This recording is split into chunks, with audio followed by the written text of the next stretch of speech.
podcast de l'article de Naïm Kamal publié sur lodigi.ma. L'auteur a intitulé son article « Allô, Monsieur José Bovin, le Maroc, le Qatar et le Rogat ». Il commence son article ainsi. « Allô, Monsieur José Bovin ? Non, vous vous trompez monsieur, c'est José Bové, son cousin germain, pardonnez la confusion, c'est justement à vous que je cherche à parler, ouais. Voilà, silence embarrassé, je suis Aziza Kanouche, ministre de l'Agriculture, de la Pêche et d'autres choses, et surtout futur chef de gouvernement du Maroc, ouais, que me voulez-vous ? Que du bien, rassurez-vous, j'aimerais vous remettre un petit quelque chose, enfin vous voyez, un petit cadeau, José Bové, Alléguil, fin d'accepter et donne une adresse où le ministre marocain pourrait le retrouver, 36, quai des Comtes et des Marquis, restaurant à dormir debout. Le ministre qui ne craint personne sinon Dieu, se rend himself à l'adresse indiquée, lunettes noires de rapetou, son enveloppe pleine d'euros bien dissimulée sous son manteau, mais ne trouve rien. Il rappelle José. Allô José, il n'y a rien ni personne à l'adresse que tu m'as indiquée, ils en sont au tutoiement, si, tu y trouveras mon avocat. L'auteur poursuit son article ainsi.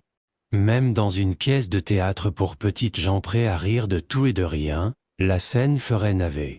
Mais croyez-le ou pas, c'est ce que l'on peut ressortir de cette mauvaise pièce de théâtre, à mi-chemin du vaudeville et de la commedia italienne dell'arte, jouée téléphoniquement par le cher José Bové sur une station de radio française, avec quelques rajouts pour le burlesque de la situation, que le personnage ne renierait pas.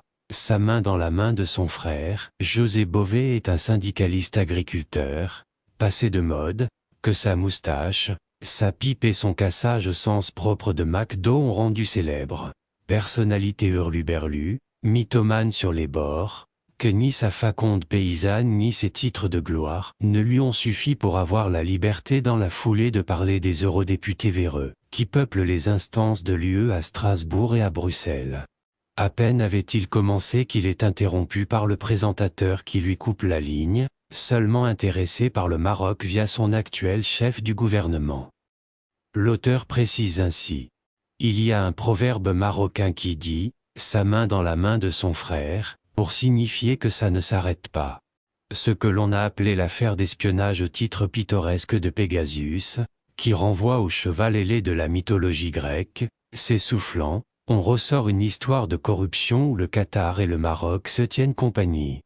Pour l'émirat de Tamim Ben Hamad Al Thani, il s'agit comme on l'a vu et continue de le voir, de l'attribution de l'organisation de la Coupe du Monde 2022. Pour le royaume de Mohamed VI c'est plus compliqué et plus ambigu. Il s'agirait à la fois de la défense de ses intérêts au Sahara et des accords de partenariat Maroc, UE, ce qui fait rire un observateur avisé, Jalal Drissi, faisant remarquer que le Maroc se voit accusé de corrompre ou de tenter de corrompre des eurodéputés pour adopter des accords largement favorables à l'Europe et grandement désavantageux pour le royaume. Sur ce, le quotidien français Le Monde, un abonné au Maroc et dont l'ancien ministre des Affaires étrangères de France, Hubert Védrine, a récemment dit qu'il n'était plus un journal de référence, entre en scène. Comme le chien de Pavlov au son de la cloche, il salive dès qu'il est question du royaume. Pour épicer le scénario et relever la réalisation, intervient dans son script, la Direction générale des études et de la documentation et son Yassine Mansouri, un mystérieux espion marocain déjà identifié dans une autre affaire, mais jamais retrouvé. Décidément les services français ce n'est plus ça, un ambassadeur marocain, à Bruxelles aujourd'hui quelque part ailleurs, en un mot, des gens qui, même si ce dont on les accuse s'avère, font leur job, pas plus ni moins que leurs homologues d'en face. Bref, on l'aura compris, au pire c'est un mauvais polar, et au mieux du John le Carré bas de gamme. L'auteur ajoute ainsi. Demeure une question, ou plutôt deux, pourquoi tient-on à associer Qatar et Maroc dans un même gate ? Est-ce parce que les deux pays, chacun dans son rayon, ont réussi leur Coupe du Monde, ou est-ce comme on dit au début des fictions, le produit du hasard, qui souvent fait mal les choses ? La deuxième consiste à supposer que si effectivement le Qatar et le Maroc sont des corrupteurs contraints au procédé pour défendre leurs intérêts légitimes, les corrompus, eux, sont du côté de l'Europe et de Bruxelles, capitale européenne du lobbying, appellation hypocrite de la corruption.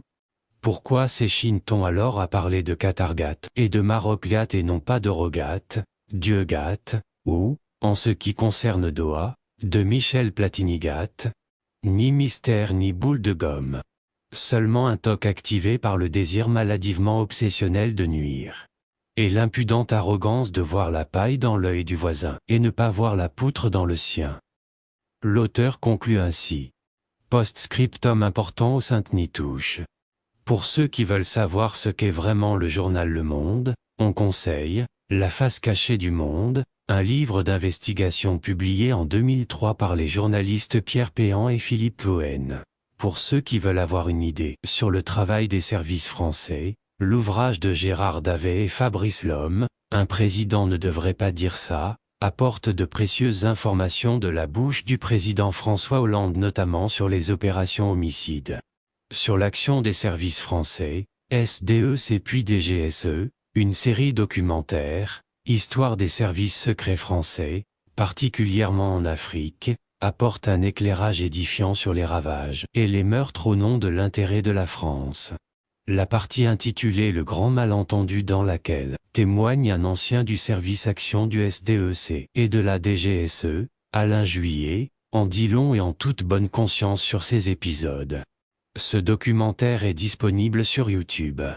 Bruxelles est la capitale du lobbying en Europe, les grandes entreprises, les groupes d'intérêt de l'industrie, les consultants en matière de lobbying et les cabinets d'avocats dépensent des centaines de millions d'euros chaque année pour s'assurer que la politique de l'UE répondra aux besoins du big business. On estime que plus de 25 000 lobbyistes sont à l'œuvre dans le quartier européen, la plupart d'entre eux au service d'entreprises et de leurs groupes d'intérêt. Source, ETUI, l'Institut syndical européen. Rédigé par Naïm Kamal et lu par l'intelligence artificielle de l'Odigi Media. N'oubliez pas de télécharger notre application l'Odigi mobile sur Android et iOS et de vous abonner à notre chaîne YouTube l'Odigi TV si vous souhaitez être au courant des dernières actualités, podcasts et émissions télévisées.